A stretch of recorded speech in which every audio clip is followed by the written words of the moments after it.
beyond my wildest dreams when I go to sleep each night. Though I've had my share of hard times, I wouldn't change them if I could. 'Cause Okay, magandang gabi po sa ating lahat. Tayo po muli nagla-live para po sa ating Our Daily Words of Encouragement. Medyo na-late lang po tayo ng kaunti po.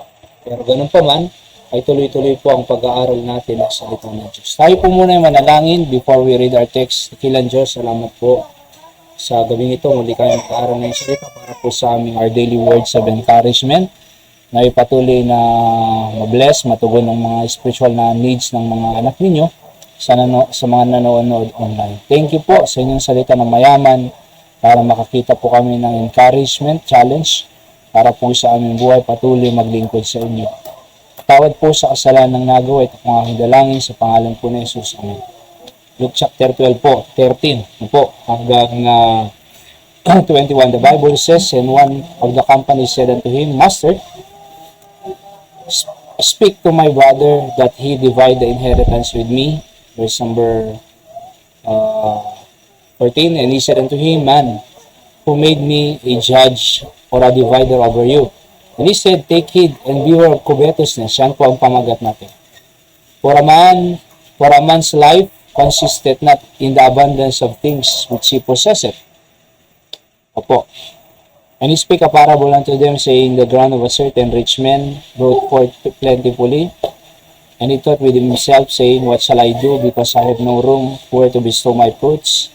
And he said, This will I do. I will pull down my barns and build greater, and there will I bestow all my fruits and my goods. And I will say to my soul, Soul, thou hast much goods laid for many years. Take thine ease, eat, drink, and be merry. And God said unto him, Thou fool, this night thy soul shall be required of thee.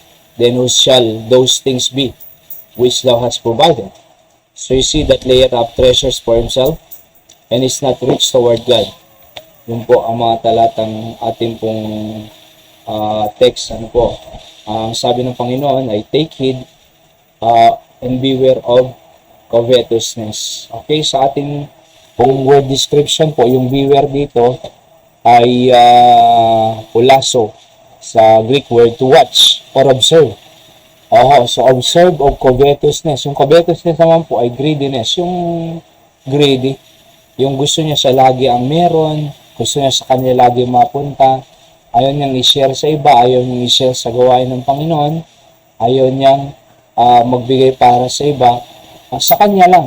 At meron po mga ganyang tao talaga, katulad nitong kwento dito, na merong mayaman na nga siya, pero greedy pa rin eh. Actually, yung mga greedy ay sometimes po ay mga nagkukurap po yan eh.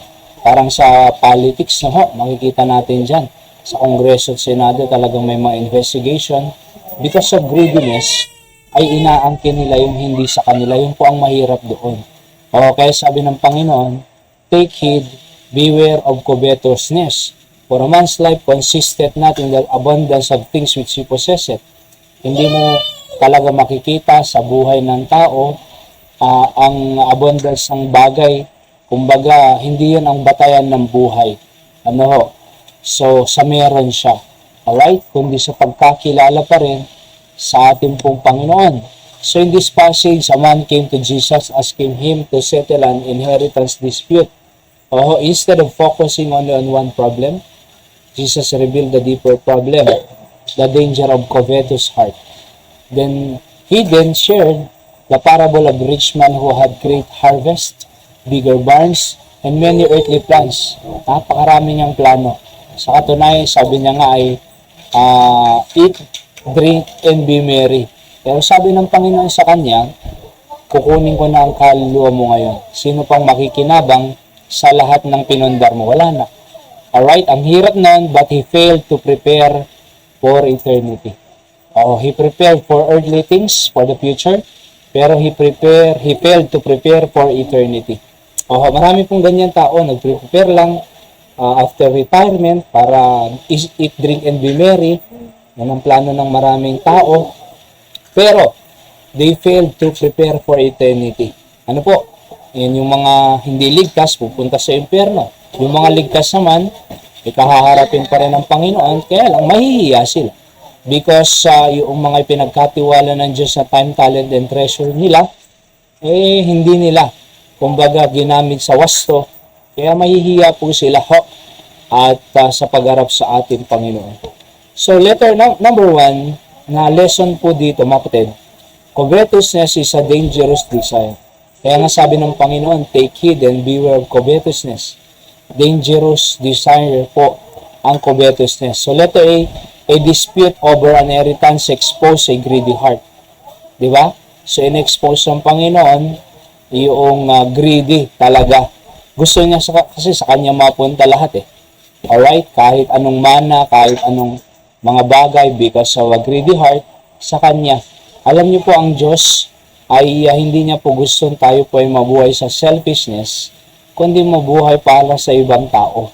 Kaya nga sa Book of Acts, sa church po diyan, sa Book of Acts, sa first century church, meron lahat. Sa katunayan, sina Barnabas nga po nagkaroon pa sila ng pagbebenta ng kanilang lupain, ari-arian, para lang matugunan ang pangangailangan ng iba. Yan po, alam nyo kung bakit pinagkatiwala po ng Diyos ang kayamanan sa atin, kung meron man, hindi po para lang sa iyo, kundi para po yan, channel of blessing kasi ibang nangangailangan. Diba? So, they give to the apostles' feet, sabi ng Biblia sa church. Alright? So, kaya nga po, huwag tayong maging greedy, kundi tayo po ay maging blessing sa ibang tao. Sa katunayan po, after this life, ang maalala sa iyo, yung ginawa mo para sa Panginoon at para sa ibang tao. Hindi yung para sa iyo lang. Yung mga taong selfish sa buhay, wala na. After death, wala na. Hindi na naalala. Because they live only for themselves, not for many people. So, if you are greedy, you live only for yourself. But if you are generous in giving, you live for many people. Alright, ganun po ang gusto ng Panginoon. Kaya nga dangerous desire po ang covetousness. So letter B, possessions can easily become our master if we are not careful. Kumbaga, your possession can control you. Alright? It can become your master. Alright? Instead, the Lord Jesus Christ is our master, yun na yung pera ang master natin Kaya nga hindi na nakakapagsimba dahil sa pera, dahil sa trabaho. Mas mahalaga raw yung pera pag-araw ng linggo kasi mas maraming benta, mas maraming tao, mas maraming pasada. Kakalimutan na ang Diyos. Para pasalamatan siya. Samantalang ang Diyos ang bumubuhay sa kanyang pamilya. Ang Diyos nagpapakain sa kanyang pamilya. Ang Diyos ang nangangalaga sa pamilya niya. Ang Diyos ang nagproprotekta sa pamilya niya. Alright? Nakakalimutan niya yun. Imbes na pumunta sa church, magpasalamat sa Panginoon, Sunday morning, Sunday night, Thursday night, imbes na i-recognize niya ang Diyos, imbes na i-worship niya ang Diyos, imbes na gusto niya mapalapit sa Diyos, dahil lang sa trabaho, pera, yun na ang master niya. So kaya hindi pinagpapala, kaya mahirap pa rin, kaya magulo pa rin, kaya talagang hindi mapakali. Bakit? Ginawa mong master ang possession mo pera mo trabaho mo Diyos ang master kasi siya ang bumubuhay ng ating pamilya. Siya ang nakakaalam ng future ng iyong mga anak, ng ating pamilya. Kaya dapat siya po ang unahin natin. Huwag tayong maging greedy. So number 2, comfort can produce deception. Comfort can produce deception. So the ground of a certain rich man brought forth plentifully. Dahil sa napaka-plentiful po, yung ground niya, yung lupain niya, marami siyang naiaani dyan, kaya nga marami siyang inani. Gusto niyang yung barns niya, build greater So sometimes po, comfort of life can produce deception. Letter A, the rich man focus on the fruits, sabi niya, my fruits, my barns, my goods, and my soul. Alright, so nakakalimutan niya ang Diyos, nakakalimutan niya ang ministry niya, nakakalimutan niya na pinagkatiwala lang ng Panginoon sa kanya. Kaya nga po sometimes, yung comfort can produce deception. Letter B, he believed wealth guaranteed security and satisfaction. Kala niya, alright, guarantee siya ng security at satisfaction. Kaya nga eat, drink, and be merry. O akala niya dahil may pera siya, may marami siyang possession, okay na siya. Hindi po, mga kapatid. Alright? Sa katunayan, ang marami nga dyan, mapera pero maraming security. Yung iba nakukulong. Yung iba hindi rin satisfied. Yung iba ay hiwalay sa asawa kaya hindi rin masaya. Sabi nila, napakarami pong ganyan. Kung ang pera po ang magpapasaya sa pamilya, bakit marami pang hiwa-hiwalay? Bakit marami pang, di ba, ang hindi masaya? Samantalang milyon-milyon naman po ang pera nila. Napakalawak ng mga lupain nila. Bakit? Kasi walang satisfaction po sa possession. There is no satisfaction in your possession. Oho. And there is no security outside from the Almighty, from the hand of the Almighty. No security outside from the hand of the Almighty. Ulitin ko, there is no security outside from the hand of the Almighty. Ang security po ay nasa kamay lang po ng Almighty. At ang satisfaction ay nasa kamay ng Diyos. Oho. So there is satisfaction in God's provision, mga kapatid. Hindi po sa wealth natin talaga. Kasi nga, hindi naman yung wealth ang bubuhay sa iyo eh. Hindi naman yun eh. Diyos, mga kapatid. Kaya don't be deceived sa iyong comfort ng buhay. Kundi dapat makilala mo saan ang source. Sabi nga ng Bible, it is He that giveth the power to get wealth. Ang Diyos po, kaya ka nakapagtrabaho, nakakuha ng wealth, because God gives you power to get wealth. Galing pa rin sa Panginoon ng wealth mo. Wala kang wealth kung wala kang lakas na binigay ang Diyos sa atin. Letter C, He planned for many years on earth, but not for eternity. Yun po ang mahirap po dyan at masakit. Naganda siya sa kanyang pangangailangan earthly things, sa pagkain niya. Talagang marami siyang ani, sobra-sobra sa bar niya. Kaya nga sabi niya, I will build greater. Pero nung matay siya, wala, sa impyerno mapupunta. Anong kwenta? Diba?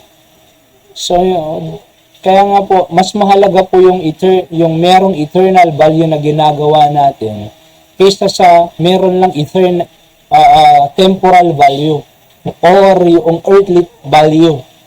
Diba? So, mas mahalaga po yung gawain na merong eternal value. Saying na, don't just focus on your job or business, but focus as well and prepare for your eternal treasure or eternal things that has eternal value. Diba? Oho. So, number 3, certainty of death demands discernment. Sabi ng Panginoon sa kanya, thou fool, this night thy soul shall be required of thee. Verse 20. Sino pang makikinabang sa napakarami mong harvest? Kahit nga magtayo ka pa ng mas malaking kamalig mo, ilagay mo lahat ng mga harvest mo dyan, double, triple na, di ba, na harvest, sino ngayon ang makikinabang dyan, ikukunin ko na ang buhay mo? Di ba? So, death is certain, mga kapatid. Anytime, the Bible says, it is appointed unto men once to die, but after death, or this, the judgment. Hebrews 9:27. Certain po yan eh. So, letter A, death comes unexpectedly. Hindi mo alam kung kailan. Paghandaan mo. Are you prepared when that takes place in your life, di ba? So, you should prepare. Sabi ni Amos 4:12 prepare to meet thy God. So, letter B, riches cannot delay or prevented. Kahit pa may kayamanan ka, hindi po yan kayang i-extend ang buhay mo kung panahon mo na. Alright? Oho, kahit may gamot ka, pumunta ka sa magagandang hospital, magaganda ang branded ang mga gamot mo, and meron kang tinatawag na stem cell or yung nucleotides na tinatawag, di ba? DNA repair. Kahit pa may mga ganyan tayo kung panahon na, wala na. Oho, sa atin lang, iniingatan natin ang ating katawan, di ba? Sa mga kinakain natin, nananalangin tayo, let God ends our life, mga kapatid. Alright? So, kaya nga po, hindi po riches. Ang Diyos pa rin. Katulad ni Hezekiah, naalala niyo si King Hezekiah? Di ba? 1 Kings ba yun? Chapter 20. Sabi ng Panginoon, kukunin ko ng buhay mo, set your family. Nakiusap sa Diyos eh. Pinaalala niya lahat ng ginawa niya sa Panginoon. I walk in you, Panginoon. Sabi niya. So, nakinig ang Diyos sa prayer ni King Hezekiah and extend his life for another 15 years. Ang Diyos ang nag-a-add ng buhay, mga kapatid. In letter C, the man's greatest problem was not that he was rich, but he was unprepared to meet God. Oho. Katulad ni Steve Jobs, ang founder ng Apple Company. Kung may cellphone kang Apple, di ba? Siya ang founder, Steve Jobs. At alam niyo po, meron siyang last letter, mababasa niyo po sa Google. Oho, sabi niya, sayang ang buhay ko. I connect things na panay temporal, panay earthly. Pero nakalimutan ko yung things that is not connected to wealth. Sabi niya, unprepared di ba? Kaya nga po, mahalaga po, yung relationship natin sa Diyos ang ating ayusin. Okay? So number 4, choose to be rich toward God. Sabi ng verse 21, so is he that layeth up treasure for himself and is not rich toward God. So wealth, letter A, is temporary. Heavenly treasure is eternal. So mag-invest po tayo sa eternal treasures, mga kapatid. Oho. So if we give our time, talent, and treasure sa gawain ng Panginoon, that's investment for eternity. Wealth on earth is temporary, anytime. Pwedeng maunang mawala ang pera o ikaw ang unang mawala. Either ikaw ang unang mawala or ang pera mo ang unang mawala. Oho, kaya nga temporary Kaya invest for eternal treasures. Letter B, God desires faithful stewardship, not selfish hoarding. Hindi yung pag-hoard. Oho, katulad ng mga gasolinahan ngayon, pag nagtataas, ino-hoard muna nila yan para i-release nila ang gas nila pagka mataas na ang presyo. Hoarding po yun, kasalanan po yun sa Panginoon, mga kapatid. So God desires faithful stewardship. And letter C, true riches are found in life that honors God. Yan po totoo. Mababasa niyo po many times sa Bible that true riches are found in the life that honors God. Kaya nga, our life should honor the Lord. Our life should serve the Lord. Our life should greatly honor the Lord. Kaya magsimba po tayo, Sunday morning, Sunday night, Thursday night, maging tapat po tayo sa ministry ng pinagkatiwala ng Panginoon po sa atin. Sa ating pong principles of the day, mga kapatid, number 1, beware of covetousness before it becomes captivity. Kala mo, ayos ka, pero captive ka na pala ng covetousness, ng possession mo. So number 2, earthly comfort without God create false confidence. Number 3, prepare your soul before death comes suddenly. Last, number 4, store up heavenly treasure rather than earthly treasure. Okay? Yan po, napakahandang lesson po dito sa parable of the rich fool. Parable po ito, pero mayaman, pero mangmang. Bakit? Ang possession niya ay earthly, not heavenly. So, Kristyano ka, sabi ng Bible, set your affection on things above, not on things on earth. Let's pray. Dakilang Diyos, thank you po sa inyong salita. Bless niyo sa aming buhay. Ang lahat ng ito't manatili. Sa lahat ng nakikinig, naway na patuloy silang natututo mula sa inyong salita. At kayo nawa ang kanilang i-honor, purihin, sambahin sa Espiritu at katotohanan.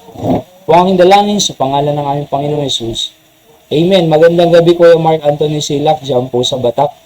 And salamat sa Panginoon, successful ang operation ni Ate Monet, and we are praying continuously yung kanyang pagre-recover. Nag-chat din siya kanina sa akin, si Ate Monet, at salamat, sabi niya, Pastor, sa pagpipray, and we are praying for her. At sa lahat po ng nakikinig sa iba-ibang dako ng ating bansa, dyan sa Pangasinan, sa Bulacan, Pampanga, dyan po sa Abra, dyan sa Pandacan, Manila, at dyan sa Batak, ay God bless you po, mga kapatid. Ganun din po sa South Korea, dyan sa Hong Kong, and sa Singapore, at sa iba-ibang part ng Amerika. God bless you po. See you in the next episode of our Daily Words of Encouragement.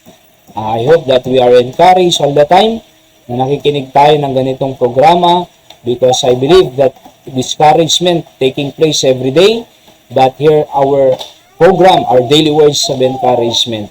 Po, para po sa atin. Ang Diyos pong magpala sa inyo. Magandang gabi po sa ating lahat.